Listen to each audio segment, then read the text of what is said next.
Malayalam Bigg Boss season 7 live updation നോക്കാം. ലൈവിൽ ഇപ്പോൾ നമ്മുടെ നെവീൻ, ആര്യൻ, അക്ബർ എല്ലാവരും ഇരുന്ന് സംസാരിക്കുകയാണ്. പ്രവീണിനെ കുറിച്ചുള്ള സംസാരമാണ് ഇപ്പോൾ ലൈവിൽ നടക്കുന്നത്. പ്രവീൺ വൈൽഡ് കാർഡായി ബിഗ് ബോസ് ഹൗസിനുള്ളിൽ വന്ന സമയത്ത് നമ്മുടെ അക്ബർ, നെവീൻ, ജിസേൽ, ആര്യൻ ഇവരൊക്കെ തമ്മിൽ നല്ലൊരു ബോണ്ട് ഉണ്ടായിരുന്നു. അവരുടെ ഗ്രൂപ്പിസം തകർക്കാൻ വേണ്ടി പ്രവീൺ മാക്സിമം ശ്രമിച്ചിരുന്നു. പ്രത്യേകിച്ച് നെവീനും ജിസേലും തമ്മിലുള്ള ആ ഒരു ഫ്രണ്ട്ഷിപ്പ് തകർക്കാൻ വേണ്ടി. ആ കാര്യങ്ങളാണ് ഇപ്പോൾ നെവീൻ നമ്മുടെ അക്ബറിനോട് പറയുന്നത്. പ്രവീൺ വന്ന സമയത്ത് നെവീനോട് പ്രവീൺ പറഞ്ഞത്, ജിസേൽ പുറത്തിറങ്ങിക്കഴിഞ്ഞാൽ നിങ്ങളെ ഒന്നും മൈൻഡ് പോലും ചെയ്യില്ല.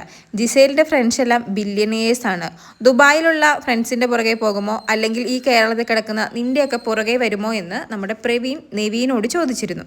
നെവീൻ്റെ സ്വഭാവം പിന്നെ നമുക്കറിയാലോ. പുള്ളി ഒരു എൻ്റർടൈനർ കൈൻഡ് ഓഫ് പേഴ്സൺ ആയതുകൊണ്ട് തന്നെ നെവീൻ അത് വലിയ കാര്യമായിട്ടൊന്നും എടുത്തില്ല. പ്രവീൺ പറഞ്ഞപ്പോൾ തന്നെ നെവീൻ ജിസേലിനോട് പോയി ചോദിച്ചിരുന്നു, നീ ഇവിടുന്ന് പുറത്തിറങ്ങി ഞങ്ങളുമായിട്ടുള്ള ഫ്രണ്ട്ഷിപ്പ് കണ്ടിന്യൂ ചെയ്യുമോ, നിൻ്റെ ഫ്രണ്ട്സൊക്കെ ബില്യനേഴ്സ് ആണോ എന്ന്. അതിന് ജിസേൽ നെവീനോട് പറഞ്ഞത്, എനിക്ക് നോർമൽ ഫ്രണ്ട്സുമുണ്ട്, ബില്യനേഴ്സുമുണ്ട്. ഞാൻ നിങ്ങളുമായിട്ടുള്ള ഫ്രണ്ട്ഷിപ്പൊക്കെ കണ്ടിന്യൂ ചെയ്യും. ഞാൻ ഫ്രണ്ട്ഷിപ്പിന് വാല്യൂ കൊടുക്കുന്ന ഒരു വ്യക്തിയാണ്.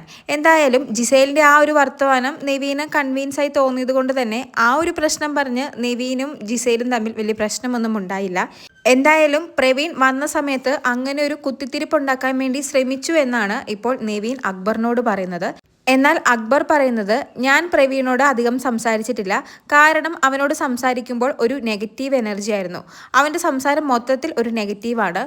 എല്ലാവരും പുറത്തുനിന്ന് ഗെയിം കണ്ട് മനസ്സിലാക്കി വന്നപ്പോൾ ഇവൻ പുറത്തുനിന്നും പേഴ്സണൽ ഡേറ്റകൾ കളക്ട് ചെയ്തിട്ട് അത് വെച്ച് കളിക്കാൻ നോക്കിയ ഒരു കണ്ടസ്റ്റൻ്റ് ആണ്. പക്ഷേ അത് വിജയിച്ചില്ല. അതുകൊണ്ട് തന്നെ ഫസ്റ്റ് വീക്ക് തന്നെ എവിക്റ്റായി പോവുകയും ചെയ്തു. അവൻ ജിസേലിൻ്റെ ഡാറ്റ മാത്രമല്ല കളക്ട് ചെയ്ത് വന്നത്, ഇവിടുത്തെ പലരുടെയും ഡേറ്റകൾ, പേഴ്സണൽ ഡേറ്റകൾ കളക്ട് ചെയ്ത് വന്നിട്ട് അത് വെച്ച് തന്നെയാണ് അവൻ ഇവിടെ നിന്ന് 14 ദിവസവും പ്ലേ ചെയ്തത്.